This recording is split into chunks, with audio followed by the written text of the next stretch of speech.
picture's worth 1,000 words.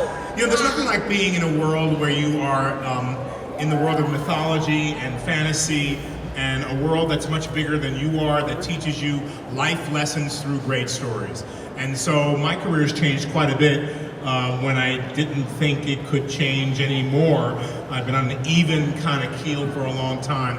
I've always wanted to be wielding a dark saber. I have always wanted to you know, swing a cape around. And so I'm like a kid in a candy store. I really love it, and I'm really happy to be there, and it's done great things for my career. I swing a cape around constantly at home. I can picture that, like Steve. yeah. I picture that, yes, right bet. now. Well, I've been a huge Star Wars fan since I was a little kid, and it's just been an absolute dream come true for me. And I can't explain my life right now because I feel like I'm having an out-of-body experience, living my fantasy that has become my reality.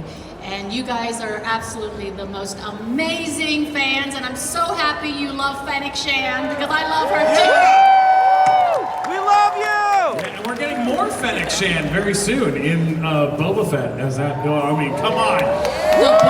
The book of Boba Fett. That looks incredible. If you were, you know, you're going to be taking over Jabba the Hutt's criminal underworld, what is a character that you would like to see brought back into the fold, into the underground fold? Any? Oh gosh, I wish I could say, but for me personally, Yeah, I would want all the OGs to come back, all the original characters. Can we Star get a Wars to come Dengar? back. Can I be Dengar? I will wrap my head in bandages. I'm ready. I'm ready. I love it. Or something in a cape. Yes, anything in a cape. Giancarlo, what about you? Is there a character that you would love to see back in the world? Well, you know, I have to say that I like the OGs as well. I do believe that all of the earlier characters that were in the films, we have an opportunity to bring some of them back, but I can't say any more than that either. We can't. We'll get in trouble. I see a Bosk over there. Is that? Oh no, that's just a guy. That is awkward. That is so sorry for that. Moisturizer. You have both been recently inducted into the Superfan cosplay group, the 501st Legion. Where's our 501st? Yeah, baby. Yeah! What was it like having them on set? I mean, to have super fans on set as a part of the show, you know, when they've been there, what was that like? It's, you know, I think because we're all such huge Star Wars fans, they brought on their authentic stormtrooper costumes and other costumes, and it's amazing, the details. There was nothing that needed to be changed, and they knew exactly what they needed to do. They knew exactly how to pose. They knew exactly how to hold their weapons, and then they knew exactly how to get shot, because stormtroopers get shot all the time. It's an amazing experience to have and to hear the stories afterwards on my first day of shooting, going out and being taken to a world that was surrounded by shipping containers, so people couldn't send drones in and take photos. And then to have all of these members of the 501 who I didn't know they were 501s. I thought they were just actors, and they did their job incredibly, you know, seamlessly, absolutely perfectly. And then in speaking to them, I realized that at least a third of them, maybe I'm exaggerating a little bit, but many of them were women. I went, yeah, baby! And I come to find out that they were put on a bus, not told where they were going, told they were going to some benefit or something, had no idea they were going to even be in our show. And that really tickled me as well. But what got me the most was that they carried themselves with such great professionalism. And I've since been hanging out with the 501s in Oregon and around the country. And what you do as a 501 is the most amazing gift that you give to society. going to children's hospitals, going to orphanages, really bringing joy into people's lives. I am a champion of the 501. Yeah, well said. Now, I know this is a bit of a tricky question, but I will admit something out loud first. When I was doing Big Time Rush on Nickelodeon, as we wrapped our show, thank you. Oh, thank you so much. Very kind. When we wrapped, I stole basically the whole set. I stole all of my gold records and I took everything home and filled up my house with it. And then they called and said, "Can we have it back?" And I said, "I don't know what you're talking about." You know, is there anything that you were able to take from? Do you have any memorabilia, anything that you've taken home from? Not even just from Star Wars, but from your entire career. Is there anything you're a big fan of that you got to keep? Took me 10 years to get a Los Pollos Hermanos tray. A red tray from Los Pollos Hermanos. I've been signing them for years. Finally this year I go back and they put a red tray in front of me and I said, "I'm going to steal this." And I did, and I'm so proud of myself. Other than that, I only had a paper cup. From Star Wars, we could get busted big time if we admit to stealing anything. But I was given a wonderful challenge coined by Jon Favreau, at least 10 of them, and a really beautiful one, and I know it meant a lot to him.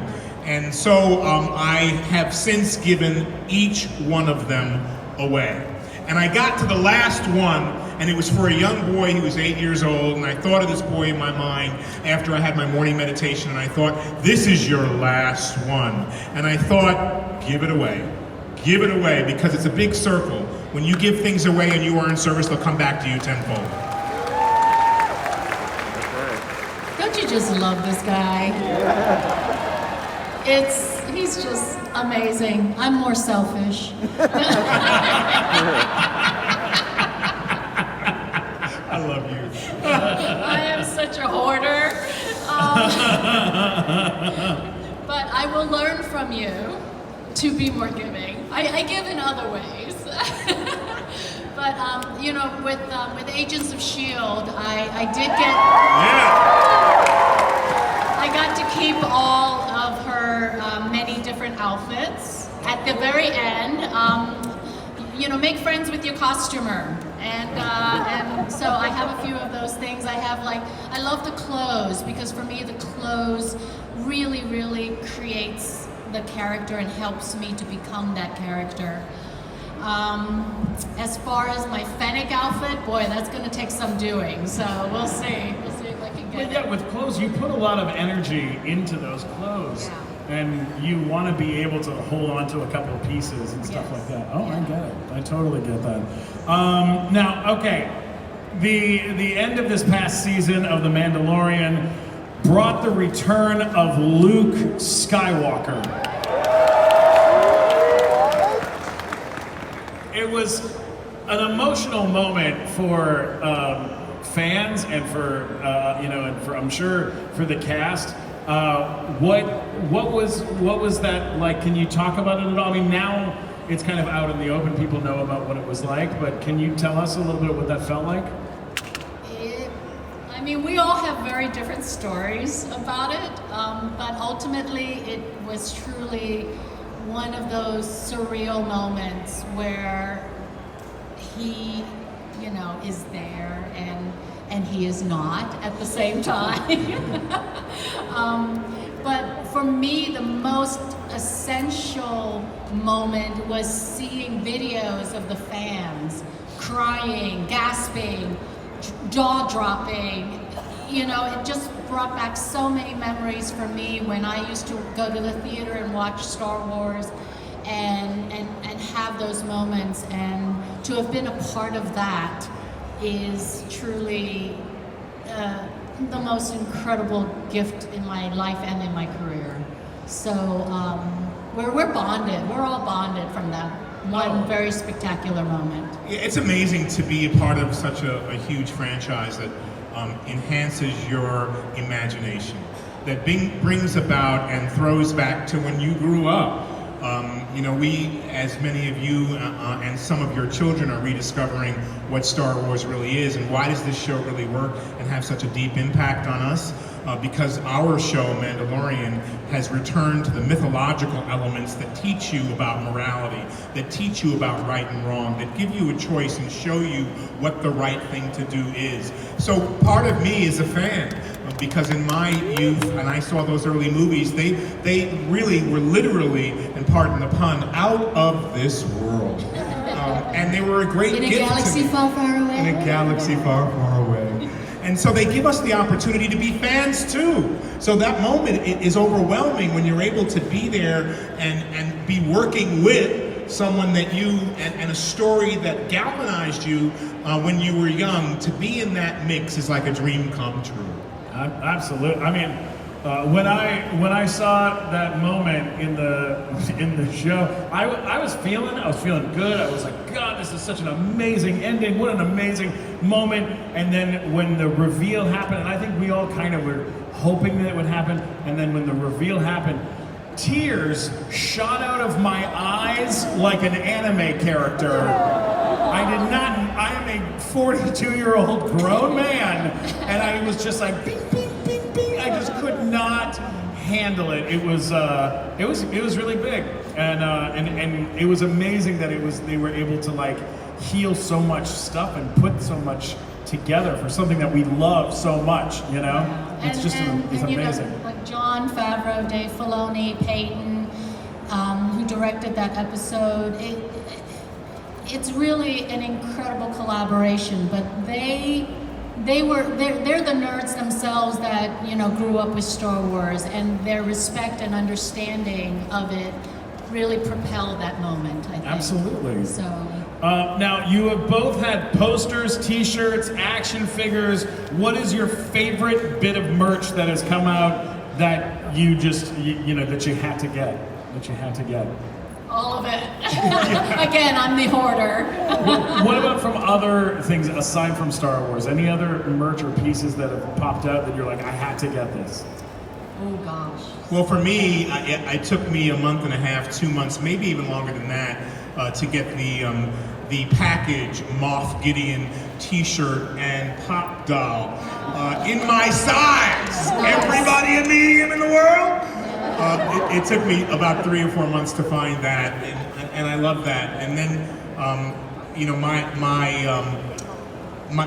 very fond of the Gus Fring pop dolls, 166, 167 of Gus Fring as well, which I think are very hard to find now as well. I think I may have one of those left, but yeah, it's exciting to be able to get things that are relatable, that remind you of such a wonderful experience that you've had on the show. And what's so crazy is that my son, who just turned 16, he started watching Breaking Bad, and he loves Gus. He actually dressed up as Gus in the apron with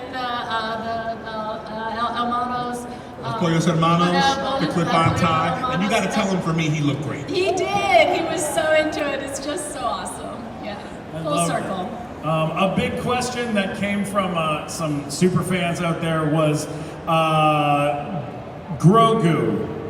Being on set with Grogu, we've heard stories of like Werner Herzog reportedly like not being able to like break eye contact with him on set and like trying to talk to him in between takes. Do you have any stories of working either with Werner Herzog or with Baby Yoda, Grogu? I hate working with Baby Yoda. He steals every scene. Never work with kids, animals, or Baby Yoda, Grogu. Yeah, so when Baby Yoda was presented to me by John, we walked by a rolling tray, and we were halfway by, and he said, "You want to meet the baby?" And I went, "Yeah." And he whipped off the canvas cover on the baby, and just then the puppeteer was coming over, and he wanted to see him move. And I looked at this, and I went, scratched my head, and I looked at John, and I said, "That's the star of the show."